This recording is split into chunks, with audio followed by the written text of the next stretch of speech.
नमस्कार, आप देख रहे हैं आज तक। मैं हूं आपके साथ रोहित सरदाना। शाम के 5 बज रहे हैं और वक्त हो गया दिन की सबसे बड़ी बहस का, यानी कि दंगल का। और शुरुआत कर रहे हैं एक बड़ी खबर के साथ। राजस्थान हाई कोर्ट में इस वक्त सचिन पायलट गुट को फौरी तौर पर थोड़ी सी राहत कम से कम मिल गई है। पायलट गुट की अर्जी पर अब सोमवार को सुनवाई होगी, लेकिन मंगलवार तक उनके खिलाफ नोटिस पर अदालत ने रोक लगा दी है। पायलट गुट के समर्थक विधायकों को आज विधानसभा में स्पीकर के सामने पेश होकर सफाई देनी थी, सारी बात रखनी थी, लेकिन अदालत ने उनको 3 दिन की एक तरीके से मोहलत दे दी। अब सोमवार को इस मामले पर अगली सुनवाई सुबह 10 बजे होगी। हरीश साल्वे की तरफ से पायलट गुट की पैरवी की गई, दूसरी तरफ से अभिषेक मनु सिंघवी ने पक्ष रखा है।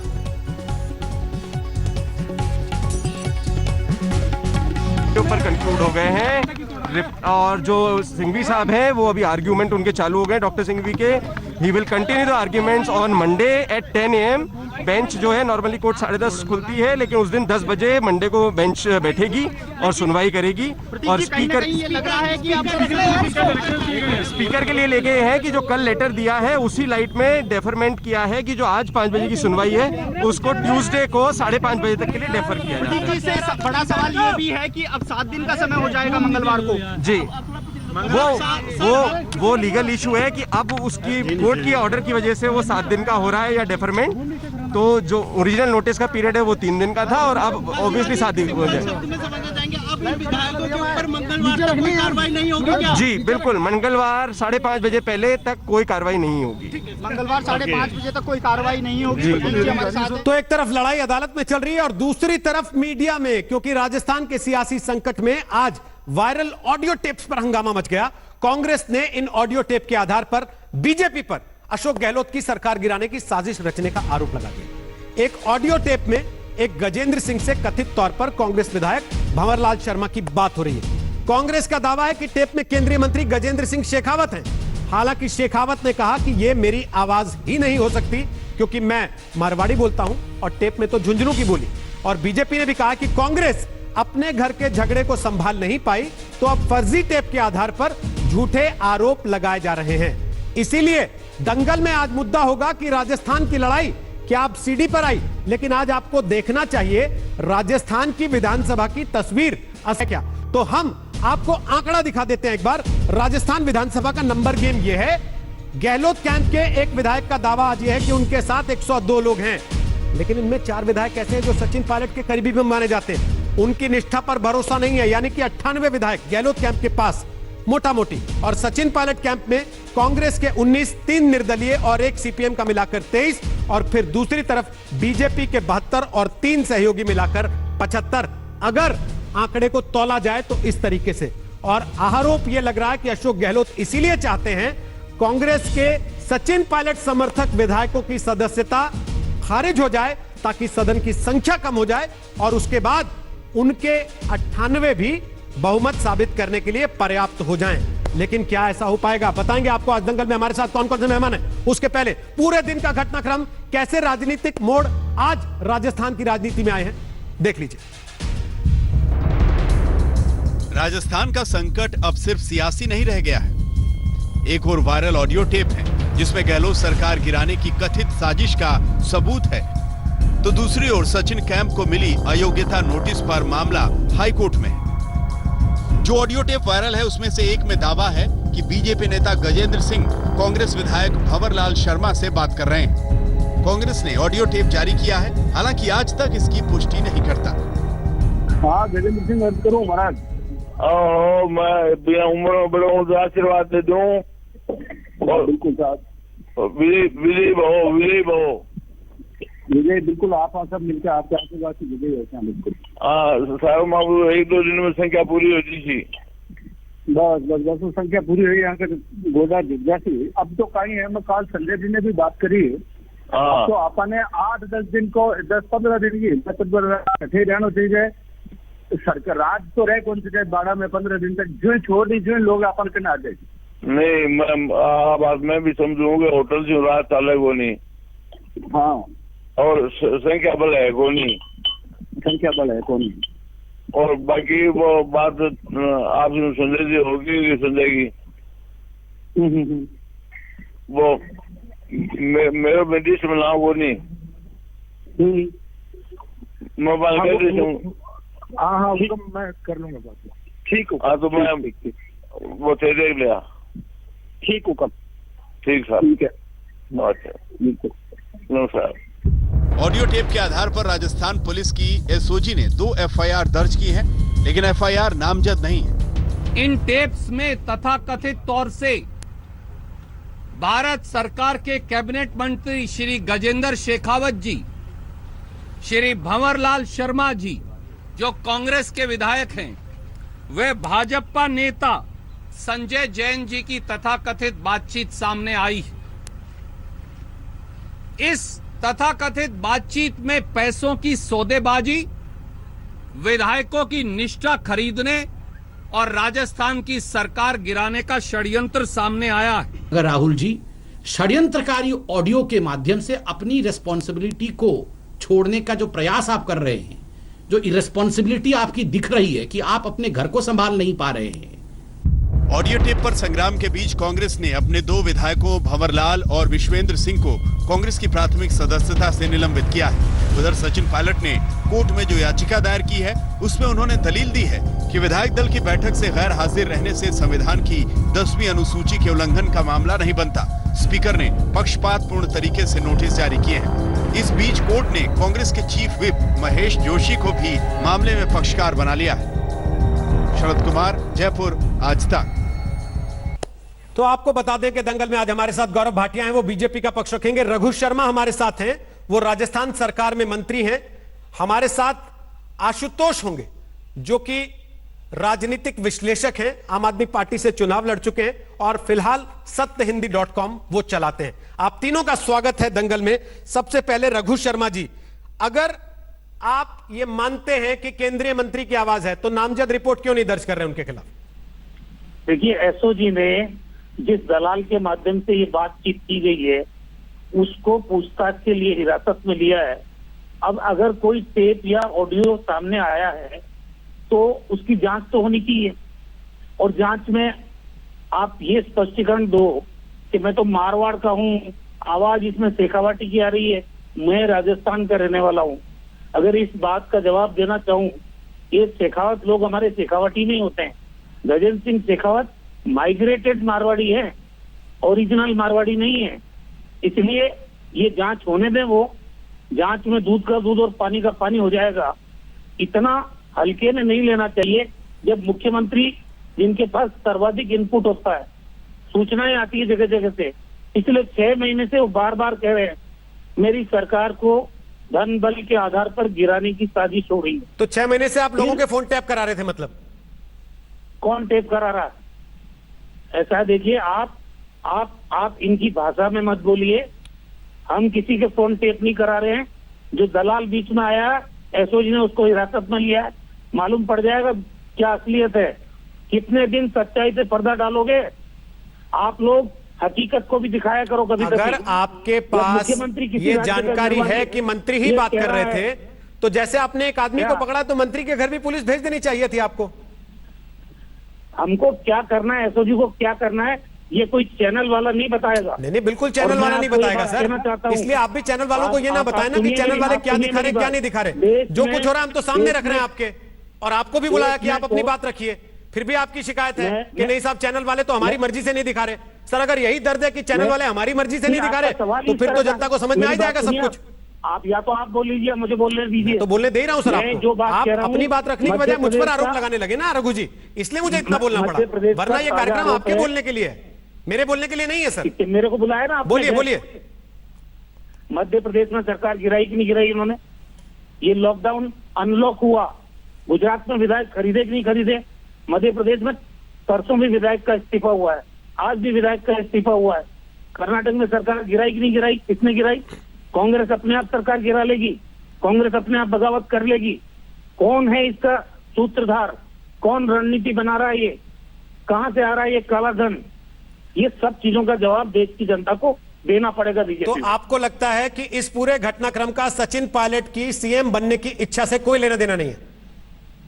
मैं आपको जो कह रहा हूं, भारतीय जनता पार्टी माध्यम बनी है 2-3 निर्दलीय विधायकों को खरीदने के लिए। उन्होंने बांसवाड़ा भेजा, बांसवाड़ा की बातचीत हमारे पास है। उसके बाद उसने स्वीकार किया कि हाँ मैं गया था बांसवाड़ा, मेरे साथ ओम प्रकाश उड़ला गए थे, रमीला खुड़िया से मिलने गए थे, खुशबीर सिंह हमारे साथ थे। उसके बाद वो गए बस्ती के अंदर। ये घटनाक्रम सारी चीजें गवाह है इस बात की, ये स्वीकार कर चुके हैं। और वो आज की तारीख में दिल्ली में 5 स्टार होटल में भारतीय जनता पार्टी की भाड़ाबंदी में बंद है। आप चैनल से चेक कराना चाहो तो करा लो। ये जो विधायक है मैं बता रहा हूँ, सुरेश टाक, ओम प्रकाश उड़ला, ये अलग है हमारे विधायकों से। ये किसके कब्जे में है ये तो बताओ। गौरव भाटिया दीजिए जवाब। देखिए, ऐसा है कि आज जो प्रेस विज्ञप्ति कांग्रेस ने जारी करी उसमें रोहित सरदाना जी इन्होंने कहा अपहरण हो रहा है। तो हाँ, गंधारी का पुत्र दुर्योधन विंची जो युवा है कांग्रेस में, उनका चीरहरण कर रहा है और कांग्रेस अपने ही एमएलए का अपहरण करके उनको फेयरमाउंट होटल में रख देती है। आपने बिल्कुल वाजिब सवाल पूछा इनसे कि भाई अगर आपको पता था आपके एमएलए जिनको आप बिकाऊ मानते हैं, जिनको कोई भी खरीद सकता है, उनकी खरीद फरोख्त हो रही है, तो आपने एफआईआर और कार्रवाई पहले क्यों नहीं करी? प्रश्न नंबर 1। 2, आज जो एफआईआर हुई है उसमें आपने नामजद क्यों नहीं किया किसी को? तीसरी बात, जो नाम सामने आया वो गजेंद्र सिंह का आया, गजेंद्र सिंह शेखावत का तो आया नहीं। तो मानहानि का मुकदमा होना चाहिए इनके खिलाफ कि आपने एक मंत्री को जिसकी बहुत अच्छी छवि है उनका नाम खराब किया। चौथी बात, अगर ऑडियो टेप खेल रहे हैं, मैं याद दिलाता हूं आपको, इनके जो 50 साल के परिपक्व बालक नेता हैं राहुल विंची, उन्होंने पार्लियामेंट में भी जनवरी 2019 में कहा था अध्यक्षा महोदय से कि एक टेप है मैं बजाना चाहता हूं। अध्यक्षा महोदय ने कहा कि क्या आप जिम्मेदारी लेंगे? तो उन्होंने कहा नहीं, तब मैं नहीं बजाऊंगा।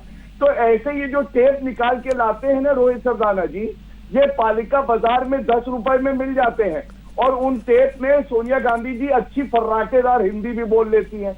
मैं केवल इनसे इतना कहूंगा, गौरव जी, मसला रेटोरिक से इतर सीधे सीधे नाम लेके वो आरोप लगा रहे हैं कि ये 3 विधायक चेक करा लीजिए दिल्ली के किस 5 स्टार होटल में और उनका खर्चा पानी कौन उठा रहा है। क्या आप इस बात से इनकार करते हैं जो वो आपके ऊपर आरोप लगा रहे हैं? 2, क्या आप इस बात से इनकार करते हैं कि आपके नेता किसी भी जरिए से कांग्रेस के सचिन पायलट समर्थक नेताओं के संपर्क में थे, जिनमें एक भंवरलाल शर्मा का नाम आ रहा है, जिनका ऑडियो आज रिलीज किया कांग्रेस ने? चलिए रोहित जी, क्योंकि देखिए मैं अधिवक्ता हूं तो मैं कानून की भाषा में ज्यादा बात कर सकता हूं और ये बड़ा ही महत्वपूर्ण बिंदु है जो मैं उठा रहा हूं। इंडियन एविडेंस एक्ट 65B, क्या ऐसे साक्ष्य की कोई जो है स्वीकार्यता है या नहीं है? जब तक कि आप प्रमाण पत्र ना दें कोई स्वीकार्यता नहीं है। और दूसरी बात, आप बताइए मध्य प्रदेश में अगर युवा नेता राहुल गांधी से ज्यादा प्रभावी हो, मेहनती हो, चमके, तो उसको तवज्जो नहीं दी जाती, वो पार्टी छोड़ देता है। यही काम राजस्थान में होता है। इसमें भारतीय जनता पार्टी पे आप क्यों दोषारोपण करते हैं? आपकी अपनी कमी, आपका जो किला है वो ध्वस्त इसलिए हो रहा है कि आप कमजोर हैं और आप हम पे उंगली उठाते हैं। पुलिस आपकी है, कार्रवाई करिए, हम तो चुनौती देते हैं आज तक पे। आपकी पुलिस है, क्या कर रही थी महीनों से? ये तो हमने जब इलेक्शन के नतीजे आए रोहित जी तभी देखा था किस तरह से सचिन पायलट गुट और अशोक गहलोत गुट में लड़ाई हो रही थी। ठीक है। सचिन पायलट जब अध्यक्ष थे प्रदेश के, उनके पोस्टर फाड़े जा रहे थे। तो ये हमें ज्ञान ना दे, जो कार्रवाई करनी हो करिए। और मैं जानता हूं कुछ नहीं कर पाएंगे, ये केवल टीवी का गेम खेल रहे हैं। ओके, बोलिए रघु जी, फिर आशुतोष आपके पास आना। बोलिए रघु जी। देखिए, ये चोर की दाढ़ी में तिनके वाली बात करते हैं हमेशा। आज एक बात बताइए कि ये पैसा कहां से आ रहा है? जो ऑडियो टेप में भंवरलाल शर्मा हमारे विधायक, जिनको आज निलंबित किया गया, वो कह रहे हैं मेरा पैसा कहाँ मिलेगा, कितना मिलेगा, अलग मिलना चाहिए, उस सूची से अलग मिलना चाहिए। ये क्या चीजें हैं भाई? किससे दीवार से बात कर रहे हो? ये गजेंद्र सिंह का नाम ले रहे हो, संजय जैन को अरेस्ट किया, एसओजी में आ गया, ये तमाशा बना दिया। और आप ताजुब की बात करिए, ये कोई इंसिडेंट नहीं है, कांग्रेस के दो नेता जो मुख्यमंत्री के नजदीक हैं, उसी दिन जिस दिन हम बाड़ेबंदी में हमारे विधायकों को रखते हैं ताकि इनकी खरीद फरोख्त नहीं हो, उसी दिन इनकम टैक्स की टीम रेड मारने उनके घर पहुंच जाती है। आज दुर्भाग्य है देश का, जो संवैधानिक संस्थाएं हैं उनकी जो गरिमा है उसको तार तार कर दिया बीजेपी ने। किस बिना पे ये लोग धर्मेंद्र सिंह राठौड़ के यहाँ छापा मारने गए, राजीव अरोड़ा के यहाँ छापा मारने गए? इनको भी खुलासा करना चाहिए कि धर्मेंद्र राठौड़ के यहाँ मिला क्या, आपने किस तरह का हरेसमेंट आप पॉलिटिकल करना चाह रहे हो? ये इनकम टैक्स हो, ईडी हो, सीबीआई हो, इनकी स्वायत्तता खत्म कर दी भारतीय जनता पार्टी। आपने राजनीतिक मंसूबों को पूरा करने के लिए आप इनका बेजा इस्तेमाल कर रहे हो, लोगों को डरा रहे हो, धमका रहे हो, ये लोकतंत्र खत्म करने का काम कर रहे हो। ठीक है, जनता आपको माफ नहीं करेगी। ओके, अभी आप दोबारा चुन के आ गए, इस घमंड में बोल रहे हो आप लोग। ठीक है, लेकिन जिस तरीके की हरकतें आपकी आ रही है, ये प्रजातंत्र में लंबे समय तक चलने वाली नहीं है। ओके, गौरव भाटिया जवाब दीजिए फटाफट, फिर आशुतोष बोल रहे हैं, बोलिए। देखिए, सबसे पहले तो ये कह रहे हैं कि पैसा आ रहा था, या कांग्रेस के ही कुछ नेता ने कहा 500 करोड़ रुपया आया। आपकी पुलिस है, 500 करोड़ रुपया आया आप कहते हैं, सो रही थी क्या? और आप संवैधानिक संस्थाओं की बात करते हैं। सुनिए मंत्री जी, दूसरों की बात सुना करिए। ये आपका मंत्रालय नहीं है, आज तक चैनल है, आराम से दूसरों की बात सुनिए। और एक प्रश्न मेरा है, अगर हिम्मत हो तो उत्तर दीजिएगा, पहले मेरी बात पूरी हो जाए फिर आप। धन्यवाद, मैं उम्मीद भी करता हूं आप देंगे। दूसरी बात, संवैधानिक संस्थाओं की बात ना करा करिए। सीबीआई को पिंजरे का तोता बनाया आपने, सर्वोच्च न्यायालय ने कहा कांग्रेस की सरकार में, और वो पिंजरा जो है सोनिया गांधी के हाथ में रहता था। अब मेरा प्रश्न ये है, आपको याद है बीएसपी के 6 एमएलए थे, अशोक गहलोत की सरकार को समर्थन देते थे, आपने क्या खरीद फरोख्त की थी बताइए? कितने करोड़ रुपया दिया था कि वो सब कांग्रेस में शामिल हो गए थे, जो पार्टी आपका समर्थन कर रही थी? तब संवैधानिक संस्थाएं, संविधान, इसकी याद आपको आई थी या नहीं? उत्तर दीजिए। चलिए बोलिए रघु जी। बीएसपी के विधायक अभी हमारे पास ही हैं, ये जवाब आप उनसे ले लीजिए। मेरे से बेहतर तरीके से जवाब कह रहे ना, जिनसे आप आरोप लगा रहे हैं, वो मेरे से बेहतर तरीके से जवाब। मंत्री जी धन्यवाद। तो ये जो 19 विधायकों का जवाब है वो 19 विधायकों से लीजिए कि वो चमचागिरी नहीं करना चाहते गधे की। ठीक है, ओके ओके घोड़े अस्तबल के आप उनकी आपने सही कहा, जवाब उनसे लीजिए। भारतीय जनता पार्टी पे आरोप मत लगाइए। आज भी हम तो कांग्रेस पार्टी में हैं। अच्छा ठीक है सर, भाजपा के एग्रीमेंट तोड़ दिए तो जवाब ओके। अच्छा आप एक सेकंड रुकते हुए जरा आशुतोष जी को चर्चा में ला रहा हूँ, समर्थन देने प्लीज वाले प्लीज प्लीज, आप दोनों को सुनना पड़ेगा आपको। हनुमान बेनीवाल वसुंधरा राजे पे क्या आरोप लगा रहे हैं? ठीक सर, वसुंधरा राजे पे जो आरोप लग रहा है वो साथ में अशोक गहलोत पे भी आ रहा है फिर, कि वसुंधरा राजे का बंगला बचाने के लिए वो उतरते हैं, वसुंधरा राजे उनकी सरकार बचाने के लिए उतरती है। मैं वही बात आपको कह रहा हूँ, ये आरोप क्या है ना कि जब आप एक उंगली दूसरी तरफ करते हैं तो 4 अपनी तरफ भी कर लेते हैं। रघु जी अब जरा आशुतोष जी को सुनते हैं ना, उनका विश्लेषण क्या कहता है। आशुतोष जी, एक अंगुली कांग्रेस की तरफ उठाओगे, ठीक है सर, 3 अंगुली आपकी तरफ उठेगी। ओके आशुतोष जी, अब सवाल ये कि क्या बीजेपी सरकार गिराने की साजिश कर रही थी या अशोक गहलोत ने बीजेपी के कंधे का इस्तेमाल करके अपने खिलाफ साजिश करने वालों को निपटा दिया? नहीं बट अगर देखिए, मैं तो पहले भी कह चुका हूं कि दरअसल ये पूरा खेल होता ही नहीं। अगर राजेश पायलट, माफ करेगा सचिन पायलट जो है, अगर उनको कांग्रेस ने संभाल के रखा होता या उनके महत्वाकांक्षाओं को या उनकी उम्मीदों को अगर संभाल के रखा होता, लेकिन अब जो सारी तथ्य सामने आ रहे हैं, खासकर जो ऑडियो टेप आया हुआ है, तो स्थितियां कुछ और बड़ी होती जा रही। मैंने पहले भी कहा और अब भी इस बात को कह रहा हूं कि इस पूरे मामले की जांच होनी चाहिए।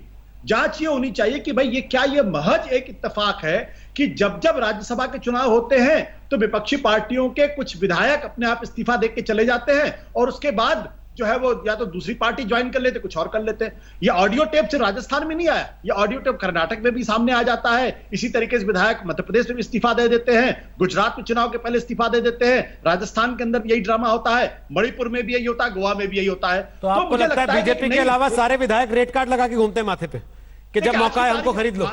आज की तारीख देख, रेड कार्ड लगाने का सवाल नहीं है। आज की तारीख में बीजेपी सबसे पावरफुल है, जो सत्ता में होता है, जिसके पास ताकत होती है, जिसके पास प्रशासन होता है, वो उसके पास 50 तरीके के हथकंडे होते हैं। राजस्थान में तो सरकार कांग्रेस की है। आप देख लीजिए सेंटर में कौन है। राजस्थान में तो सरकार कांग्रेस की है सर। वही तो मैं कह रहा हूं, जो अपने डिप्टी सीएम को नोटिस भेज दे कि आ जाओ एटीएस के दफ्तर में पेश हो जाओ, उससे मजबूत किसको मानिएगा? मध्य प्रदेश में किसकी सरकार थी?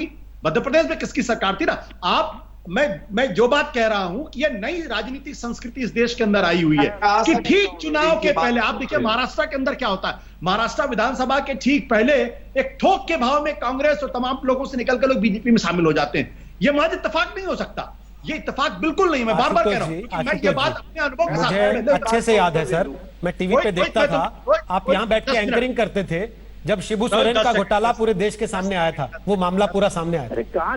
तो आप इसको नई संस्कृति कैसे कह रहे हैं? राज्यों में ये संस्कृति तो इस देश में पहले से रही है। वहाँ के विधायकों ने मैं बता रहा हूं नई संस्कृति क्या है। मैं आपको बता रहा हूं नई संस्कृति क्या है। ये बात सच है कि जो चीज जो पेड़ कांग्रेस ने बोया था, आज वही पेड़ कांग्रेस को खाने के लिए दौड़ रहा है। इसमें कोई दो राय नहीं है। कांग्रेस पार्टी जब सत्ता में थी, पावरफुल थी, सर्वशक्तिमान थी, विपक्षियों की सरकारों को गिराया करती थी और सरेआम गिराया करती थी। इसमें कोई शर्म लिहाज नहीं थी।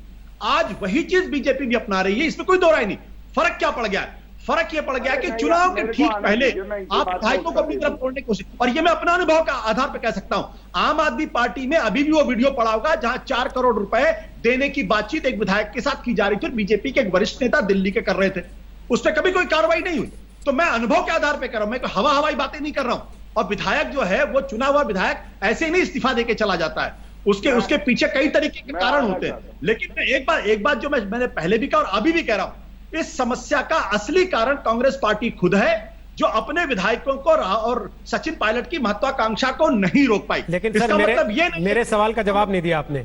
ये बीजेपी की साजिश है या अशोक गहलोत ने साजिश का नाम देके अपना काम कर लिया है जो करना चाहते थे? ये दोनों का मिला जुला रूप है। चूंकि उनको मालूम था कि कांग्रेस पार्टी के अंदर एक डिसिडेंट पैदा हो रहा, महत्वाकांक्षी पैदा हो रहा जो अशोक गहलोत से खुश नहीं है, तो जाहिर सी बात उनकी महत्वाकांक्षा को हवा देकर पार्टी ने उसका फायदा उठाने की कोशिश की है। अन्यथा ये कोई इत्तेफाक की बात नहीं हो सकती कि आप हरियाणा के अंदर जाइए और वहां पे आपके विधायक वहां पे बंद है। आप हर जगह उठा के देखिए, विधायक कांग्रेस का मध्य प्रदेश में अगर दिक्कत होती तो अपने विधायक उठा के राजस्थान में लेके आते हैं। ये विधायक उठ के हरियाणा क्यों चले गए? ये विधायक दिल्ली क्यों नहीं आ गए? ये विधायक जो है कहीं और भी जा सकते थे।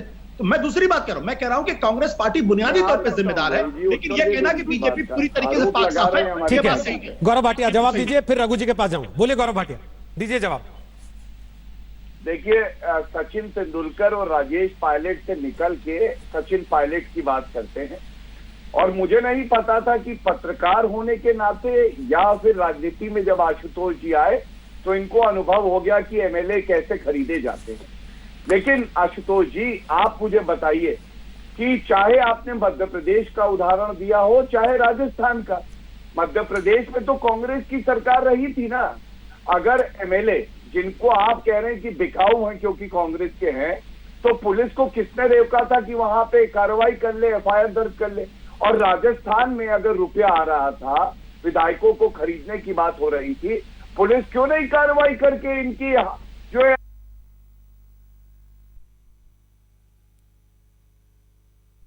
पे कोई भी व्यक्ति जिसमें आत्मसम्मान है वो नहीं रह सकता है।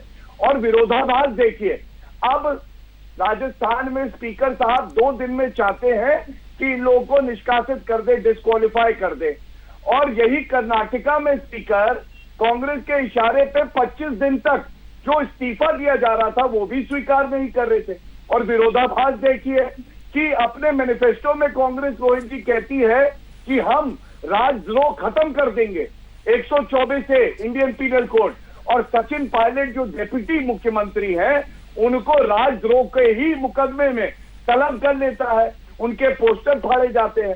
तो मैं केवल इतना कहूंगा, जब कमजोर आप हैं तो अपने कुंडे को आप नहीं संभाल पा रहे हैं, और इसका आरोप जो है आप भारतीय जनता पार्टी पे ना लगाइए। भाटिया जी, एक बात मैं जानना चाहता हूं, पार्टी एक मजबूत पार्टी है, हम लोग असूलों की राजनीति करते हैं सर। और करते हैं। ये कौन सा असूल है जिसके बाद सचिन पायलट के पोस्टर फटने पर आपको ज्यादा तकलीफ होती है, सचिन पायलट के समर्थकों को कम तकलीफ होती है? ये कौन सा असूल है सर जिसके बाद जैसे ही कांग्रेस में घमासान शुरू होता है आप लोग उस सचिन पायलट के प्रति इतने नर्म हो जाते हैं जो 4 दिन पहले तक आपकी सरकार के खिलाफ ट्वीट कर रहा था? हाँ, रोहित जी देखिए, पोस्टर उनके फटे या ना फटे हैं, हमारी कोई सहानुभूति नहीं है। वो आज भी कांग्रेस के मंत्री जी बैठे, इनसे पूछिए कांग्रेस में है या नहीं है। अगर वो आज भी कांग्रेस में है तो ये डिस्क्वालिफिकेशन पिटीशन कैसी डाली है? और आप बताइए, क्या ये प्रश्न करना लाजमी नहीं है कि आप जो आपकी पार्टी के उप मुख्यमंत्री रहे उनकी इज्जत नहीं कर पाते हैं क्योंकि उनका उपनाम गांधी नहीं है? केवल गांधी की आरती उतारेंगे, बाकी नेताओं को दरकिनार करेंगे। ये मुद्दा मैंने आपके गौरव जी, ये हमारी कोई सहानुभूति नहीं है। गौरव जी, ये एक अलग विषय, ये कांग्रेस पार्टी का चॉइस है। आपको इसमें एक सेकंड, सतीश पूनिया है बीजेपी के प्रदेश अध्यक्ष राजस्थान के, इसी मामले को लेकर प्रेस कॉन्फ्रेंस कर रहे हैं। रघु जी जरा सुनिएगा उनकी बात भी, फिर आपसे कमेंट लेता हूं उस पर। राज्यसभा के समय में भी और आज के समय में भी आपने देखा होगा एसओजी से 2 लोगों को पकड़ा गया था और इनको भारतीय जनता पार्टी से जुड़े हुए लोग कहा गया। उनके बारे में पूछताछ भी हो गई, वो जेसी भी हो गए। एसओजी ने क्या तथ्य इकट्ठे किए इसके बारे में अगर आप कुछ आगे बढ़ना चाहते हो तो बताओ कि बीजेपी का इन्वॉल्वमेंट कहाँ है कहाँ नहीं है। जब मेरे उस क्षेत्र में अशोक सिंह जी के बारे में बताते हैं, मेतवाला बांसवाड़ा ज़िले के कहीं रहने वाले, मैं 40 साल से उस ज़िले की बैठकों में जाता हूँ। जब 12 लोगों की बैठक करता था तब भी और आज भी मैंने मेरी ज़िले की बैठक में कभी अशोक सिंह जी को नहीं देखा। कोई बड़ा लीडर आ जाता हो और कहीं मंच पे आ जाते हैं और फोटो खींचा लेते हैं तो मैं नहीं कह सकता बीजेपी का इन्वॉल्वमेंट, लेकिन उसमें भी बीजेपी को रगड़ने की कोशिश की। जब एसओजी आपके पास है, जांच आप कर रहे हो, इतने दिन हो गया, आपने उससे पूछताछ कर ली और उसको जेसी कर दिया। अगर कोई तथ्य मिले तो बताओ ना। वैसा का वैसा सेम ड्रामा गजेंद्र सिंह जी को जोड़ करके बीजेपी को जोड़ने का एक तरह से दुस्साहस किया है। ये प्रमाणित है कि झगड़ा आपके आपस का है और इस सीमा तक चला गया कि एक दूसरे ने एक दूसरे के खिलाफ तलवारें खींच करके इतने हल्के शब्दों का प्रयोग किया जिनके साथ वर्षों तक काम किया और जिन्होंने आप लोगों ने बड़े संगठन की दुआएं दी थी, आज वो आदमी इतना निकृष्ट हो गया। तो इतने दिन तक क्या कर रहे थे? केवल और केवल स्वार्थ पे चोट पड़ती तब इस बात को करते हैं। गजेंद्र सिंह जी के बारे में पहली बात मैं आपको कहता हूँ, कोई भी आप में से कोई भी मेरा वीडियो क्लिक कर दे और आप मेरे खिलाफ केस दर्ज करा दे, संभव है? अगर कोई पुलिस डिपार्टमेंट की परमिशन के आधार पर कोई टेपिंग नहीं हो सकता, बिना होम डिपार्टमेंट की पूर्व स्वीकृति के किसी भी व्यक्ति का फोन टेपिंग नहीं हो सकता। उसके लिए अधिकृत रूप से फाइल चला करके परमिशन लेने के बाद फिर टेपिंग होता है, वो अधिकृत टेपिंग होता है। हमारी एसीबी भी जो टेपिंग करती है ना, उसके बारे में भी पहले स्वीकृति लेने के बाद आगे का काम बढ़ाती है, उसका अपना एक प्रोसीजर है। ऐसे तो रस्ते चलता कोई भी आदमी किसी के साथ में कुछ भी बात करे। और आपका जो आज का जो ये मीडिया जिस ढंग से चलता है ना, मुझे किसी लड़की के साथ जोड़ करके हंसती हुई दिखा कहते सर गुलाब जी का चरित्र तो ऐसा है, क्या ये सही है? इस तरह का टेपिंग का कोई अधिकार है?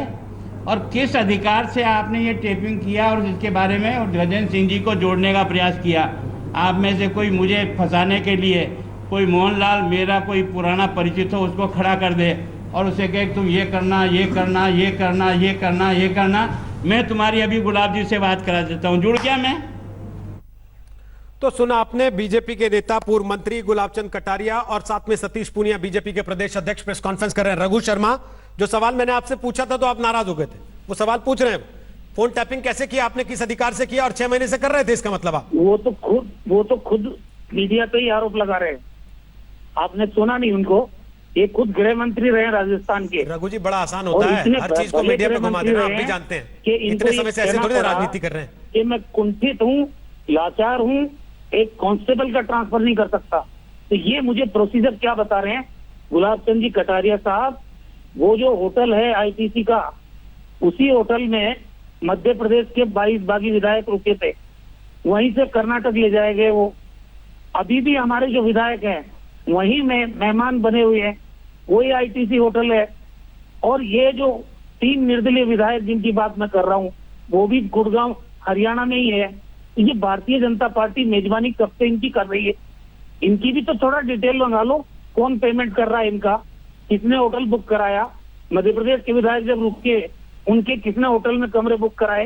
रघु जी, पेमेंट का डिटेल तो हम फेयरमाउंट का भी नहीं मंगा रहे। बुक स्टाइल है। कई लोग कई बार रुकते हैं वहां भी आपकी सरकार की मेहमान नवाजी में, उसका पेमेंट भी कौन दिखा रहा है? मसला जो है उस पर बात होनी चाहिए ना सर। परेशान मत होइए, मैं परेशान नहीं हो रहा सर, मैं आपसे ये पूछ रहा हूं कि क्या आपने अपनी सरकार के विरोधियों को निपटाने के लिए बीजेपी के कंधे का इस्तेमाल किया? आप जिस तरह की हरकतें करने को उतर आए हैं, ये हरकतें लोकतंत्र में ज्यादा समय तक चलने वाली नहीं है। पाप का घड़ा फूटेगा एक दिन। गलतफहमी में किसी को नहीं रहना चाहिए, और जो सच्चाई है देश की जनता भी देख रही है अच्छी तरह से। एक ही होटल है, उसी में मध्य प्रदेश की सरकार गिराई जाती है, वही होटल है, वहां अटेम्प्ट राजस्थान के विधायकों को रखा जाता है। तो एक ही होटल से राजस्थान की बचती भी है हर बार। ऐसी मूर्ख देश की जनता नहीं है। एक ही होटल से राजस्थान की सरकार बचती भी तो है रघु जी हर बार, इसलिए होटलों पे ना जाके ना मसला जो तो असली मसला है सर। प्रताप की रघु जी, धरती है, एक बात तो बता दीजिए, शूरवीरों की धरती है, एक बात तो यहाँ बता के लोग दीजिए, बिकाऊ नहीं है। कल हनुमान बेनीवाल ने जो आरोप लगाया जिसका आप जिक्र कर रहे थे अभी थोड़ी देर पहले, फ्लोर टेस्ट में भी हम साबित करेंगे सर कि राजस्थान में मेजोरिटी हमारे पास है। सर लोकतंत्र का गला पैसे के दम पे कोई भी खत्म कर सकता, दबा नहीं सकता। रघु जी चाहे कितने भी बयान दो, रघु जी, राजस्थान की जनता सच्चाई जानती है। रघु जी, कितनी उम्मीदों के साथ उन्होंने सरकार बनाई है। रघु जी, आज सरकार गिराने की जो षड्यंत्र बीजेपी रघु जी, वो इनको आवाज आ रही है मेरी? आ रही सर, उम्मीदें तो सचिन पायलट की भी थोड़ी रही होंगी। अभी आशुतोष जी कह रहे थे वही उम्मीदें पूरी कर देते आप लोग तो आज ये नौबत नहीं आती शायद। देखिए, सचिन पायलट साहब को क्या ग्रीवेंस है वो तो वही बताएंगे, लेकिन मैं ये मानता हूं कि पार्टी का पूरे विधायक, 100 से ज्यादा विधायक यहाँ मौजूद है, हमारे साथ है।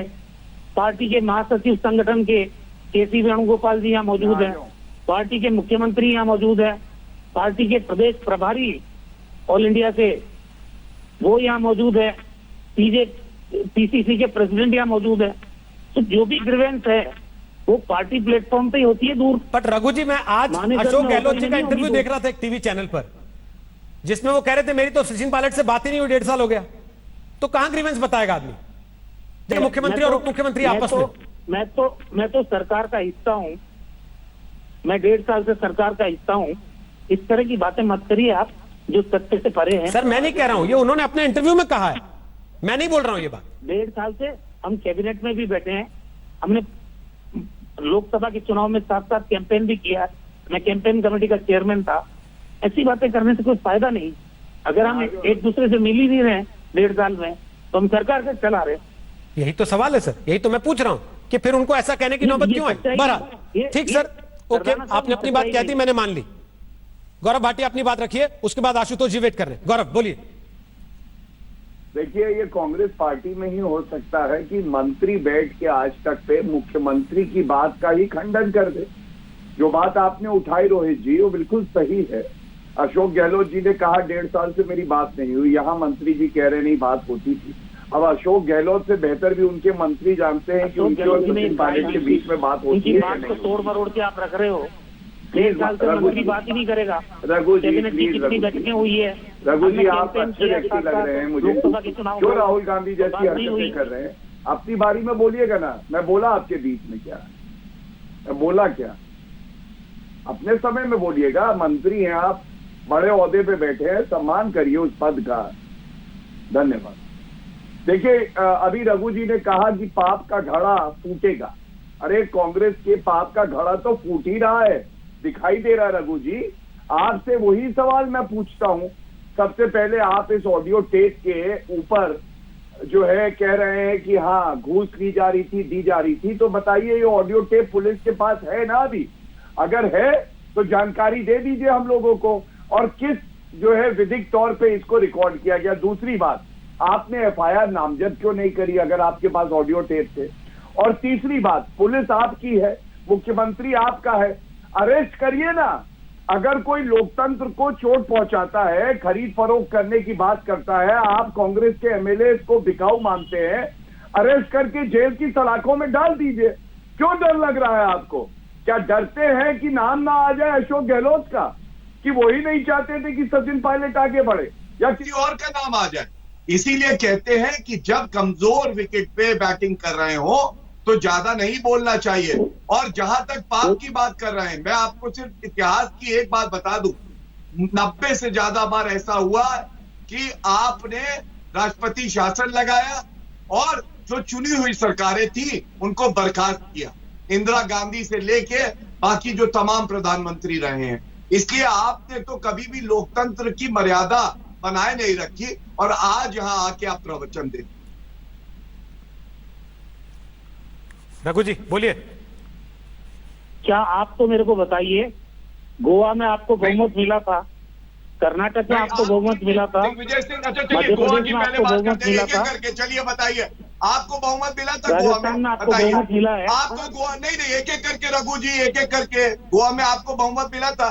3 दिन दिग्विजय सिंह नहीं, सोते आपको रहे, मिला था क्या? वो गए नहीं गवर्नर। आपको मिला था क्या? अरे आपको कर्नाटक में महाराष्ट्र आपको में मिला था बहुमत क्या? मिला है? कर्नाटक आपको में आपको महाराष्ट्र में बहुमत मिला है? चुप होइए, पहले बताइए, महाराष्ट्र में आपको बहुमत मिला है? ऐसे ये क्या बताइए शब्द मुझे। इस्तेमाल कर रहे हैं? नहीं आप मैं इस्तेमाल पूछ कैसे रहा कर रहे हैं? चुप होइए। गोवा में क्योंकि ना आपको आपने- बहुमत मिला था ना हमको बहुमत मिला आपको था, महाराष्ट्र में लेकिन बहुमत आपने मिला हमारे था, लोगों को तोड़ा। बताइए। आपको कर्नाटका में बहुमत मिला था रघु जी, बताइए ना। सरकार तो आपको हम चला रहे कर्नाटका थे। में हाँ सरकार- कैसे बनी बात? महाराष्ट्र में कैसे सरकार बनी किसने सरकार? गिराई? आपने बहुमत मिला था? आपको बहुमत कहाँ से मिला था? इटली के बहुमत था आपका। अच्छा आप तो वहां पे आपके आप तो एमएलए सुनिए थे मेरी क्या? बात, ऐसा है आप मैं बोल रहा हूँ, आप बीच में मत काटिए। महाराष्ट्र क्यों? में आपने कांग्रेस गोवा को की बहुमत बात नहीं कही, है। मैंने सुनिए आपसे प्रश्न पूछा, सुनिए, गोवा में आपके सुनिए पास मेरी बहुमत बात, था? आप भी सुनने दिग्विजय का सिंह मादा जी रखो। 3 दिन तक आप सोते भी रहे, सुनने का गवर्नर के पास क्यों नहीं गए? आप भी सुनने का मादा रखो। मैं सुनूंगा महाराष्ट्र में आपकी हमको बात। बहुमत नहीं मिला। सुनिए, हाँ। महाराष्ट्र में हमको बहुमत नहीं मिला, शिवसेना को बहुमत नहीं मिला, एनसीपी को बहुमत नहीं मिला। अच्छा। फिर भी हम सरकार में है। इसी तरह कर्नाटक अच्छा। में हम सरकार में थे कि नहीं थे? आप बताओ मेरे को। तो कर्नाटका में आप उस कैसे सरकार को सरकार बना पदस्थ ली? करने में आपको वहाँ गाली- खरीद प्रयोग आपको- करने का काम आप लोगों ने गाली किया दे कि नहीं रहे किया? थे कुमार स्वामी मध्य को, प्रदेश में तो हम रघु जी। स्पष्ट बहुमत में चलिए, मैं थे। इनकी बात का वहाँ उत्तर दे दूं। सरकार अच्छा, गिराने एक का सेकंड, काम अब दोनों को आप रोकते हुए लोगों ने जरा। किया कि नहीं किया? अब दोनों को रोकते और हुए ये ना, जो मसला attempt कर रहा है। कर्नाटक से, गोवा से, महाराष्ट्र से आगे आ गया। मसला राजस्थान का है, जहां एक सरकार बनी हुई है, जहां आरोप लग रहा है कि सरकार के भीतर की ही खींचतान इतनी ज्यादा थी कि भाई पड़ोसियों को लगा कि चलो आपस में लड़ रहे हैं तो हम ही थोड़ा उसका मजा ले लें। आशुतोष, लेकिन बड़े दिन के बाद यह टेप वाला मामला सामने आया। इससे पहले एक सामान्य प्रक्रिया चली थी देश में कि चुनाव उनाव होते थे, सरकारें बनने का टाइम आता था तो टेप आ जाते थे, 2-4 सीडी आ जाती थी। अब बहुत दिन के बाद ये वापस सीडी टेप आया। क्या ये कोर्ट में एडमिसिबल होते? पहला। दूसरा, क्या इनका इस्तेमाल केवल मीडिया में एक दूसरे की फजीयत करने के लिए होता है, इज्जत उछालने के लिए होता है, और असल में ना कोई जेल जाता है ना किसी पे कार्रवाई होती है? नहीं देखिए रोहित, पहली बात तो ये कि टेप ये नया नहीं है। आपको कर्नाटक के अंदर जब सरकार बनने का खेल चल रहा था, उस वक्त भी एक मुख्यमंत्री, उनके परिवार के लोगों का ऑडियो टेप पब्लिक हुआ था और उस वक्त भी उस पर चर्चा हुई थी। मैं यहाँ जहां तक आपने इस टेप की एडमिसिबिलिटी की बात की है, पहली बात तो ये कि इस टेप का फोरेंसिक टेस्ट होना चाहिए। फोरेंसिक टेस्ट के आधार पर यह तय होना चाहिए कि यह डॉक्टर्ड है, डॉक्टर्ड नहीं है, फर्जी है, असली है, क्या है। जिन लोगों की आवाज का दावा किया जा रहा है वो आवाज का दावा है या नहीं है, यह कोर्ट ऑफ लॉ में एडमिसिबल नहीं होगा, जहां तक मेरी अपनी जानकारी है। हाँ, लेकिन यह इन्वेस्टिगेशन की दिशा जरूर बता सकता है कि इस आदमी की आवाज इसमें है, लिहाजा पुलिस उस आदमी को उठाएगी, उससे पूछताछ करेगी, पूछताछ करने के बाद उससे उगलवाएगी और अंतिम लोगों तक पहुंचेगी। अगर इसमें गजेंद्र सिंह की बात की जा रही है तो गजेंद्र सिंह शेखावत है या कोई और आदमी है, इसकी पुष्टि उस आदमी से हो सकती है जिस जैन को पकड़ा गया है इसके अंदर। लेकिन अगर आप ये कहें कि इसके आधार पे कोर्ट एक्सेप्ट कर लेगा कि नहीं भाई ये बड़ा सबूत मिल गया, ऐसा नहीं होने वाला, इसे बिल्कुल किसी तरीके से नहीं होना। मैं दूसरी बात कहना चाहता हूं, मैं ये कहना चाहता हूं कि ये टेक्निकल लीगल मामला है, ये पॉलिटिकल बैटल है। और इस पॉलिटिकल बैटल में आज में बीजेपी को थोड़ा सा, जब मैंने गुलाब चंद कटारिया को सुन रहा था तो डिफेंसिव नजर आ रहे थे, वो एग्रेशन उनके अंदर दिखाई नहीं पड़ रहा। मैं गुलाब चंद कटारिया को कम से कम 30 साल से जानता हूं।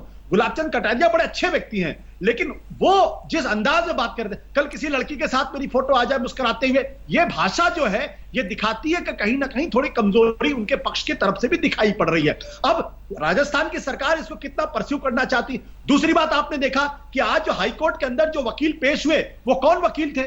वो मुकुल रोहतगी कौन है भाई?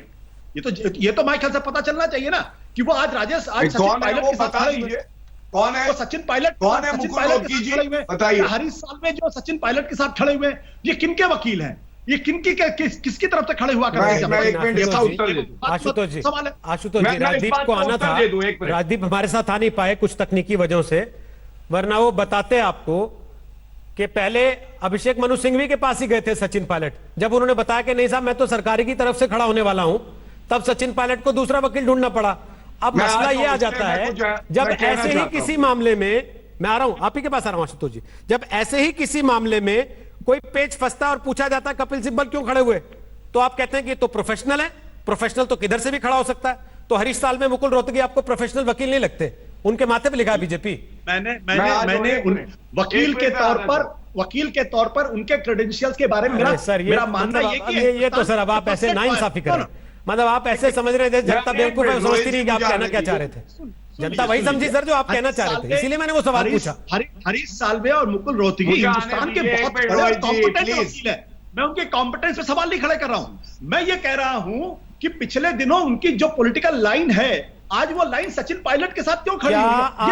क्या आप ये कह रहे हैं मुकुल रोहतगी और हरीश साल्वे के माथे पर बीजेपी लिखा है, इसलिए कोई भी आदमी जो उनसे केस लड़ाएगा अपना, वो बीजेपी का आदमी कहलाएगा? फिर ये तो आप भी समझते हो रोहित। नहीं, मैं आपसे पूछ रहा हूं, मेरे को मैं क्या समझता हूं उसको छोड़िए सर, मैं आपसे पूछ रहा हूं, मैं क्या समझता हूं उसको छोड़ दीजिए सर, मैं आपसे पूछ रहा हूं कि आप क्या समझते हैं। दिल्ली शहर के अंदर मुकुल रोहतगी और हरीश साल्वे से की तुलना में उतने अच्छे तो नहीं, लेकिन बेहतरीन वकील अभी भी इस दिल्ली शहर के अंदर है। और एक सेट वकील, ऐसा नहीं वकीलों से धरती तो खाली नहीं होगी दिल्ली की, लेकिन ये दो वकील हैं, ये अपने आप में पॉलिटिकली। अगर वो राहुल मेहरा को कह देते मेरा केस लड़ दो, तो आप ये समझते कि अरविंद केजरीवाल सरकार गिरा रहे थे वहां सचिन पायलट को सहारा देके? अगर राहुल मेहरा को वकील कर लेते सचिन पायलट, तो आप क्या ये समझते कि अरविंद केजरीवाल सरकार गिरवा रहे थे राजस्थान की सचिन पायलट को सहारा देके? ये सवाल तो खड़ा होगा, ये सवाल खड़ा होगा, उसमें दम है या नहीं दम वो एक अलग सवाल है, लेकिन ये सवाल तो खड़ा होगा कि भाई मुकुल रोहतगी और हरीश साल्वे सचिन पायलट के साथ क्यों खड़े हुए? अब मैंने जो सवाल पूछा उसका जवाब नहीं दे रहे सर, जो मैंने पूछा उसका जवाब दीजिए। क्या अगर राहुल मेहरा वकील होते तो आप ये कहते कि अरविंद केजरीवाल सचिन पायलट को सहारा देके सरकार गिरवा रहे गहलोत की? बोलते हैं? मैं कह रहा हूं बिल्कुल ये सवाल खड़ा होगा कि राहुल मेहरा किस हैसियत से जो है वो सचिन पायलट के साथ खड़े हुए। ओके, गौरव भाटिया बोल रहे हैं। बहुत सारे कॉन्स्टिट्यूशनल एक्सपर्ट हैं। गौरव भाटिया, अगली बार कोई केस लेकर आए तो लेने से पहले 10 बार सोचना पड़ेगा। बोलिए गौरव भाटिया। देखिए, बोलिए। जितनी बार आशुतोष जी ने सुप्रीम कोर्ट को एक किसी पिक्चर या चैनल पे देखा होगा, उससे ज्यादा बार हम लोग अंदर जाके लोकतंत्र के मंदिर में बहस करते हैं। और आशुतोष जी एक प्रोफेशनल वो होता है जो अगर कोई आए तो पूरी उसकी ईमानदारी से कार्य करे, अपियर हो। आप पत्रकार हैं, आपको अच्छा लगेगा मैं कहूं सोनिया गांधी की आप पैरवी करते हैं, आपने ईमान अपना बेच दिया। आप बहुत साथ देते हैं कांग्रेस का, आपको अच्छा लगेगा नहीं? अब जो बोलिए बीच में मत बोलिए रघु जी प्लीज। सुनिए आशुतोष जी, आप बात सुनिए, बहुत देर में आपको सुनता रहा। सुनिए आप मुझे कोई दिक्कत प्लीज रघु जी। हाँ, मैं टॉपिक पे कर रहा हूँ, आपको नई जानकारी है, मैं वकील भी हूँ पेशे से, मैं बता दूं। आशुतोष जी, हरीश साल्वे जी हो चाहे मुकुल रोहतगी जी हो, ये देश में आज सबसे अच्छे वकील हैं। अगर सचिन पायलट को लगा कि उनका मुकदमा ये अच्छे से लड़ सकते हैं, तो आप उनकी योग्यता पे, निष्ठा पे, ईमानदारी पे सवाल नहीं उठा सकते। वरना कपिल सिब्बल जब सुन्नी वक्फ बोर्ड के लिए पेश हुए, तो क्या आप ये कह रहे हैं कांग्रेस पार्टी मुसलमानों के साथ खड़ी थी? जब कपिल सिब्बल माओवादियों के लिए खड़े हुए, तो हम ये कहें कि माओवादियों का समर्थन करती है कांग्रेस पार्टी? आपको शायद पता ही नहीं है एक वकील कैसे अपनी जिम्मेदारी का निर्वहन करता है। दूसरी बात, आज हाईकोर्ट ने क्या किया? राजस्थान हाईकोर्ट ने रोक लगा दी स्पीकर के फैसले पे सोमवार तक के लिए। ये अपने आप में दर्शाता है रोहित जी, कहीं ना कहीं स्पीकर केवल एक कठपुतली है। ये धागे कहीं और है, ये धागे कहीं इटली के हाथ में तो नहीं है, और इसीलिए रोक लगाई क्योंकि स्पीकर जल्दबाजी में निर्णय ले रहा है। ठीक, ओके, बोलिए सर, बोलिए आशुतोष जी। देखिए रघु जी, उसके बाद आपके पास अब ये बात गौरव भाटिया को बड़ी बुरी लग गई। मैंने तो सिर्फ इतना कहा सवाल तो उठेंगे, और ऐसा नहीं है कि जब कपिल सिब्बल जब खड़े हुए थे तो मैं खड़ा हो जाऊं। एक एक करके भाटिया बोलने दीजिए मुझे, आपको सुन लेते हैं ना एक बार। बोलने नहीं दीजिए, मैं आपको आप मुझे बोलने दें। अच्छा ठीक है, ओके, उसके प्रोफेशनल काम के लिए। गौरव जी अच्छा नहीं लगता ना ऐसे लगातार बोलते हैं। आपके बीच में रघु जी बोले तो आपको बुरा लगा गौरव जी? अब आशुतोष को सुन लीजिए ना वापस पलट के, आपने इतना लंबा जवाब दिया, सुन तो लीजिए कम से कम। मेरे पे टिप्पणी कर रहे हैं, आपसे सर, को मिस कोई कर रहे हैं। पर्सनल टिप्पणी किसी पर नहीं कर रहा है, कोई गौरव भाटिया पर्सनल अटैक नहीं कर रहा है। आशुतोष जी एक सेकंड, आशुतोष जी इससे पहले कि आप बोलें, आशुतोष जी अगर हरीश साल्वे रॉबर्ट वाड्रा को रिप्रेजेंट करें तो फिर उनको क्या कहिएगा? देखिए मैं पहले जवाब दे दूं जो गौरव ने बात की है। गौरव भाटिया निश्चित तौर पर सीनियर वकील है सुप्रीम कोर्ट की, इसमें कोई दो राय नहीं है। और मैं हरीश साल्वे को तब से जानता हूं जब शायद गौरव भाटिया उनको नहीं जानते होंगे। गौरव भाटिया के पिताजी के साथ मैंने डिबेटें की, उनके साथ बातचीत की, उनसे मेरी अच्छी जान पहचान थी। मुझे समझाने का प्रयास गुणवत्ता कैसे आ गई? आप अधिवक्ता शादी के बारे में गलत कहेंगे तो मैं बिल्कुल डिफेंड करूंगा, बिल्कुल डिफेंड करूंगा उसे। बहुत तीखी मिर्ची लगी मुझे, मिर्ची 100 बार लगेगी अगर आप कपिल सिब्बल जी लगी गलत अच्छा बोलेंगे। सुनिए ना, मिर्चियां लगाने के लिए मत बैठे यहाँ। आशुतोष जी हम तो मानते हैं आप भी प्रोफेशनल हैं, हम तो मानते हैं आप भी प्रोफेशनल है, किसी एक पार्टी को मिर्ची लगाने के मकसद से आप भी नहीं बैठते होंगे, वरना आप पर भी आरोप लग जाएगा कि आपको दूसरी पार्टी ने बैठा रखा है। इसलिए मसला लगेगी, रोहित जी सब जानते सर हैं। एक सेकंड प्लीज रोहित से कंप्लीट करने दीजिए, मैंने अपनी बात कंप्लीट कर लीजिए ना फटाफट, मेरे सवाल का जवाब भी नहीं दिया आपने। मैं आपके सवाल का जवाब दूंगा। मैंने ये कभी नहीं कहा कि हरीश साल्वे और मुकुल रोहतगी के कॉम्पिटेंस से मैंने कोई सवाल खड़ा किया। मैंने ये कहा कि अगर वो सचिन पायलट की तरफ से खड़े होंगे तो सवाल खड़े होंगे और लोग सवाल पूछेंगे, लोग सवाल पूछेंगे। दूसरी बात, जब कपिल सिब्बल और राजीव धवन जब खड़े हुए थे तो यही बीजेपी वाले सुबह से शाम तक जो है वो यहां कहा करते थे कि ये कपिल सिब्बल जो मुसलमानों के साथ खड़े हुए, कह दिए गौरव भाटिया नहीं कहते थे, कह दिए बीजेपी। चलिए सर समय समाप्त हो गया आशुतोष जी, और मलाल रहेगा कि मुझे भी अपने सवाल का जवाब नहीं मिला जो मैंने आपसे पूछा था। लेकिन सवाल खड़े करना और आरोप लगाना यह राजनीति में सबसे सरल होता है। इंतजार लोगों को रहेगा उन आरोपों के अंतिम परिणति तक पहुंचने का जो आज लगाए गए हैं। देखना होगा कि यह जांच होती है, मामले में कार्रवाई होती है, या फिर इस वक्त जो सरकार की स्थिति गड्ढमड दिख रही है उसके निपटने तक केवल इस पर प्रेस कॉन्फ्रेंस होती है। एक छोटा सा ब्रेक, दंगल के आखिरी पड़ाव पर बताएंगे उस सवाल का जवाब लोगों ने क्या दिया जो हमने आपसे आज पूछा। देखते रहिए आज तक। नमस्कार, मैं हूं अंजना ओम कश्यप। हमें उम्मीद है ये वीडियो आपको पसंद आया होगा। लेटेस्ट खबरों के लिए यूं ही देखते रहिए आज तक, और इस वीडियो के पसंद आने पर लाइक, शेयर एंड सब्सक्राइब करना ना भूलें।